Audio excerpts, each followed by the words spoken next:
আমাদের যে 10,20,379 জন উপভোক্তা অর্থাৎ লাভার্থী, তারা অর্থনৈতিকভাবে দুর্বল মানুষ। তারা বহু প্রতীক্ষায় ছিলেন যে পরিবর্তনের সরকার তাদের পাশে দাঁড়াবে কিনা, তারা তাদের গৃহ নির্মাণ সম্পূর্ণ করতে পারবেন কিনা ইত্যাদি দোলাচলে তারা ছিলেন বা তাদের মধ্যে ভ্রম ঢোকানো হয়েছিল। কারণ পশ্চিমবঙ্গে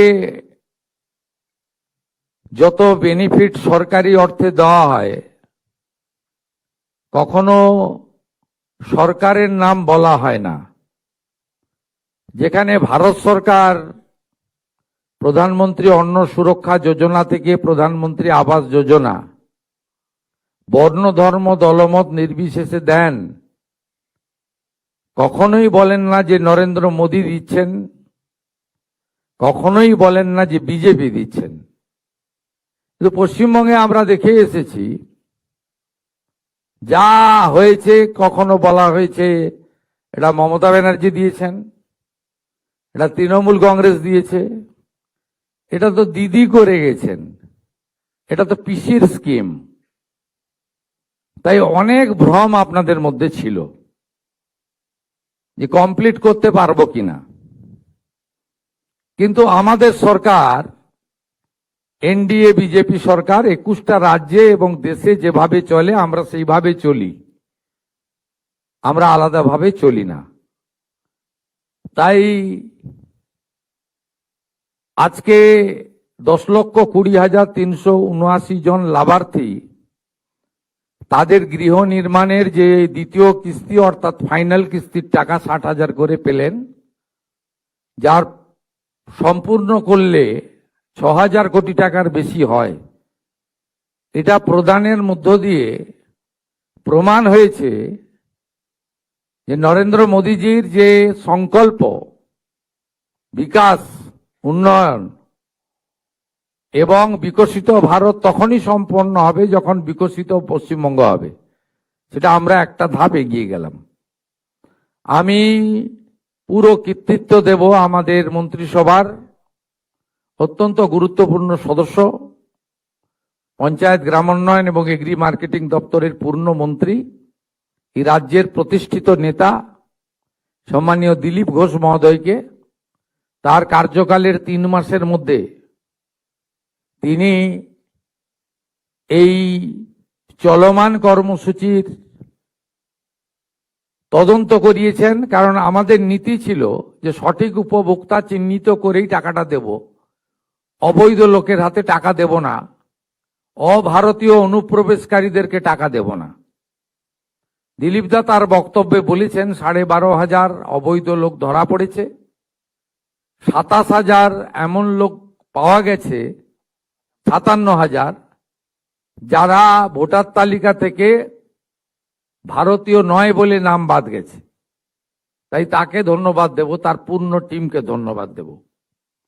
রাষ্ট্রমন্ত্রী তরুণ শিক্ষক শান্তনু প্রামাণিক রয়েছেন, সম্মানীয় খাদ্য সমবায় দপ্তরের পূর্ণমন্ত্রী সাথী অশোক কীর্তনিয়া রয়েছেন, আমাদের মুখ্য সচিব, যিনি আমরা তো কেবল সিদ্ধান্ত করি, কার্যকর উনি এবং উনার টিম করেন, মনোজ আগরওয়াল। অর্থ সচিবকে ধন্যবাদ দেব, এসিএস প্রভাত মিশ্র। 5 লক্ষ সামথিং দেওয়ার কথা ছিল, আমি এবং দিলীপ দা অনুরোধ করলাম যে 10,20,000 ভেরিফিকেশন কমপ্লিট আপনি দিয়ে দিন। উনি একদিনের মধ্যে সিদ্ধান্ত নিয়ে বললেন যে না ঠিক আছে, দেওয়া যেতে পারে। তাকে বিশেষ ধন্যবাদ।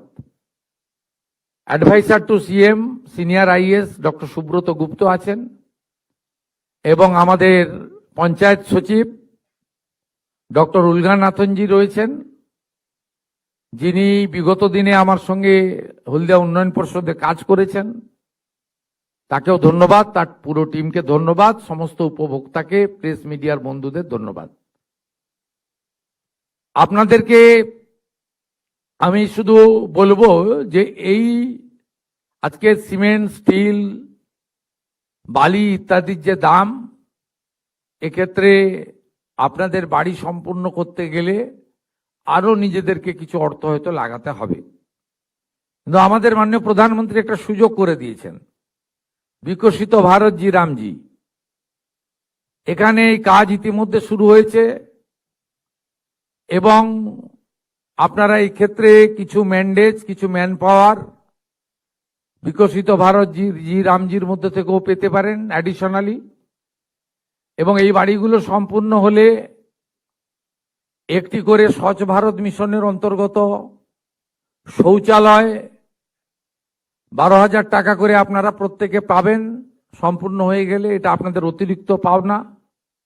তার সাথে আপনি যদি চান ইলেকট্রিকের বিল আপনার দিতে আপনার অর্থনৈতিক অসুবিধা হচ্ছে, আপনি প্রধানমন্ত্রী সূর্য ঘরেও যুক্ত হয়ে যেতে পারেন। অর্থাৎ আপনি সোলার প্যানেল পাবেন 100 ইউনিটে 30,000 টাকা সাবসিডি, 200 ইউনিটে 60,000 টাকা সাবসিডি, 300 ইউনিটে 78,000 টাকা সাবসিডি ফ্রম সেন্ট্রাল গভর্নমেন্ট।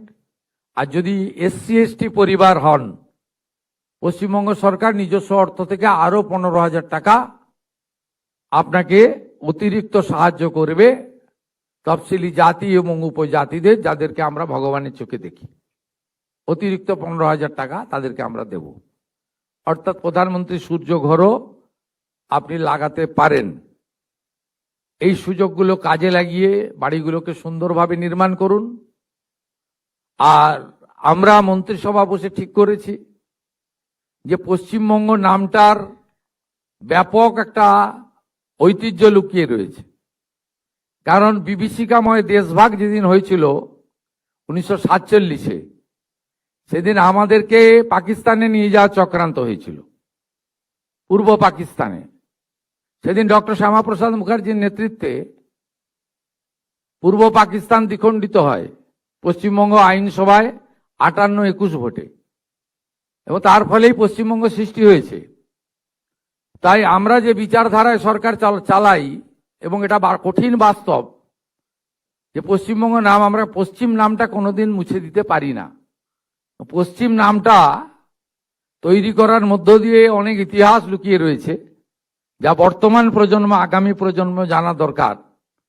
তাই আমরা বাংলার বাড়ির নাম পরিবর্তন করে মন্ত্রিসভা সিদ্ধান্ত নিয়েছি, এটি পশ্চিমবঙ্গ আবাস নামে পরিচিত হবে।